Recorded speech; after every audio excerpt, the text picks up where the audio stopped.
Assalamualaikum dan salam sejahtera. Saya Nuralisha Maira binti Muhammad Anwar, kru TVPSS anda.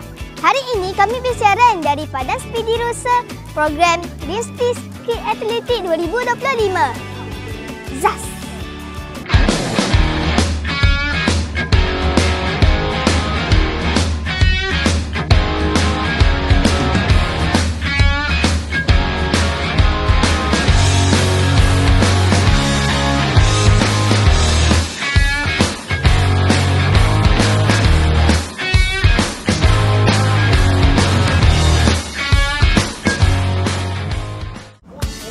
Program Rintis Ski Atletik 2025 julung kalinya diadakan di SKKBSR. Seawal 7.30 pagi, barisan AJK dan teknikal sudah pun siap siaga berkumpul di Padang Speedy Rusa. Taklimat ringkas oleh Cikgu Abad. Seterusnya sesi senam robik yang dikendalikan oleh murid doktor.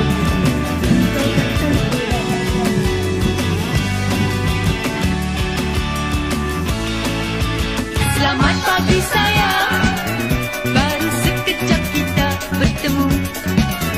Engkau datang membawa sekuntum mawar merah, pagi menjadi indah. Selamat pagi sayang, semalam pun kita berjumpa. Engkau datang bersama sejambak mawar biru, rasa berubah rindu. Beribu batu, rasa kau dekat di sisi. Di dalam mimpi. Sekarang telah berlangsung standing berat jam.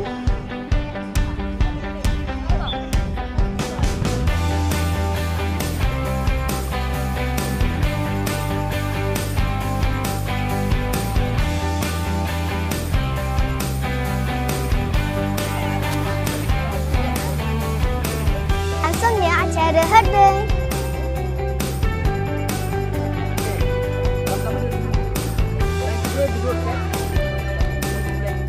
Untuk makluman, Kids Atletik kali ini melibatkan sekolah di daerah Port Dickson seperti SK Lukut, SK Pematang Pasir, SK Chong Bua serta SK Intan Perdana. Antara pertandingan yang diadakan ialah sprinting dan hurdles, knee throw, endurance, ran dan banyak lagi. Tanya kepada semua atlet dan pemenang pada pagi ini. Anda semua hebat.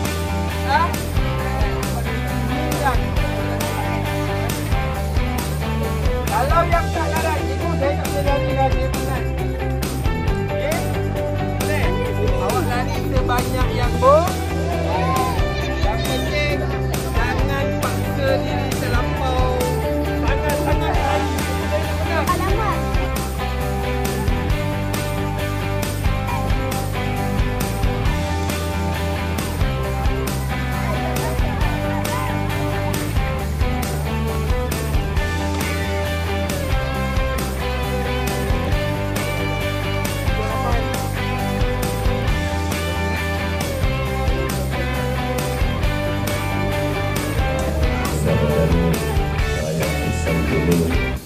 Dari sebuah proses pembahasan secara pendidikan daerah tak bisa ayat usaha ustazah.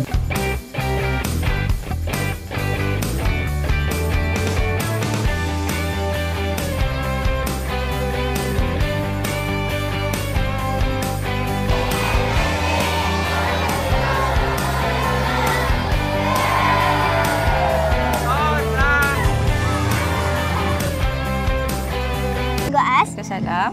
Apakah objektif utama untuk program hari ini?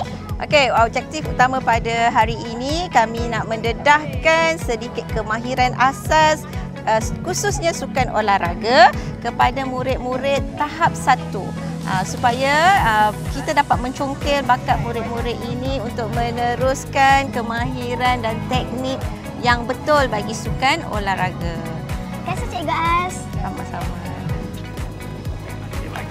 Sekian dahulu untuk episod kali ini. Bye!